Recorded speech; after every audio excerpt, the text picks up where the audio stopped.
Teresa. So this might be the most epic gloves off we've done in a while. I'm going to push. I'm going to apologize in advance, but you are the expert in this space. Can a night guard kill a sleep apnea patient?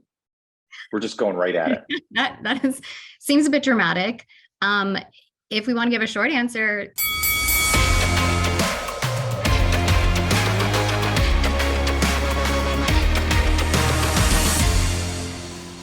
Hey everybody, my name is David Rice. I'm your chief editor here at DentistryIQ, back for another edition of Gloves Off with... Hi, I'm Teresa DeNike, the founder of Sleep Better NYC with a specialization in sleep apnea. Okay, Teresa, so this might be the most epic Gloves Off we've done in a while. I'm going to push. I'm going to apologize in advance, but you are the expert in this space. Can a night guard kill a sleep apnea patient? We're just going right at it. that seems a bit dramatic. If we want to give a short answer, yes. We want to stay on that dramatic level there. There are a few reasons though. First, okay.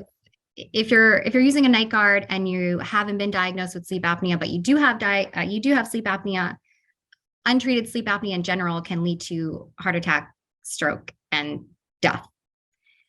There's also a problem with the kind of device that you're using. For example, if you are using a night guard that is one of those single plane night guards, there are some studies to show that it can increase the rate of snoring and the degree of apnea by up to 40%.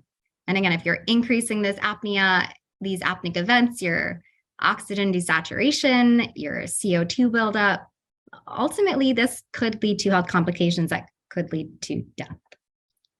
Not good. And I've witnessed that personally with a few people I know pretty well.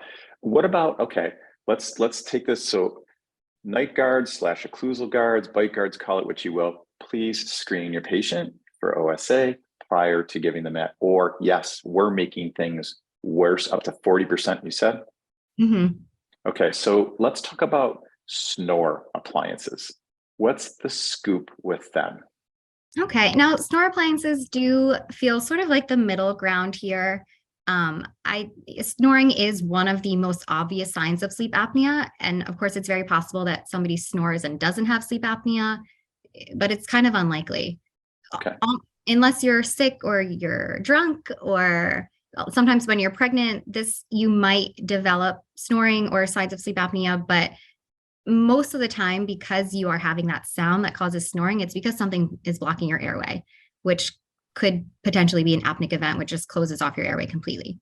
So if you are using a snore guard and you don't have sleep apnea, which again is unlikely, then that's great. Go ahead and keep doing that and stay in bed with your partner.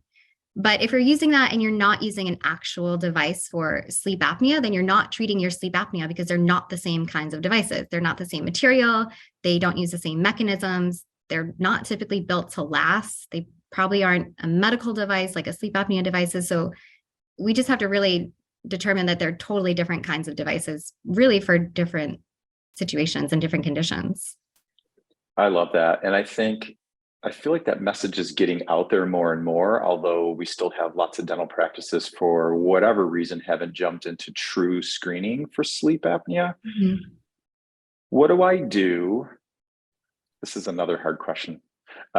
What do I do if I'm a practice who for the last 20 years has been prescribing bite guards, occlusal guards for patients, and now all of a sudden, like, I learned something new, so shouldn't be ashamed, should be moving forward and feel good about myself. What do I do with those patients?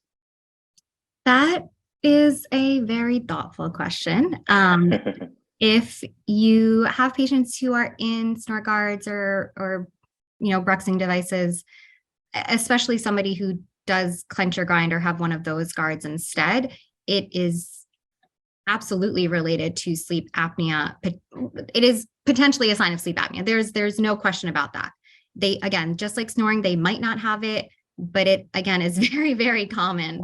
So we're going to want to look at those patients and let them know that there is an option to treat their potential medical condition, which would require a sleep test. Now, some dentists can order a sleep test. In some states, you can't. But even in states that you can't order a sleep test as a dentist, you can still do, there are services for it. There are online services. Everything is super easy and virtual nowadays. You can refer them to a physician, a sleep doctor. You can refer them to a sleep lab. But either way, that next step is to get a sleep test for that patient. I love that. Okay, so let's pretend I'm that dentist. I have these patients. Maybe I've treated with an occlusal guard, and maybe I haven't, but I haven't really been screening in the past. How can you help a practice like mine, get involved in that sleep ordering process, that sleep test ordering process? Is that something you do or something we can connect people to through you? Yeah, we can connect people through that. My team of coaches, we do work with one of those virtual services because everything we do is virtual. We have to know, what states allow dentists to do what. And so doing it virtually kind of helps keep everything legal and simple. I wouldn't go around telling your patients that the devices could kill them, but I would definitely proactively reach out to those patients and say, hey, we have this new offering that we can do. It's totally virtual. It's super easy. And it can really help improve your quality of life and your health outcomes.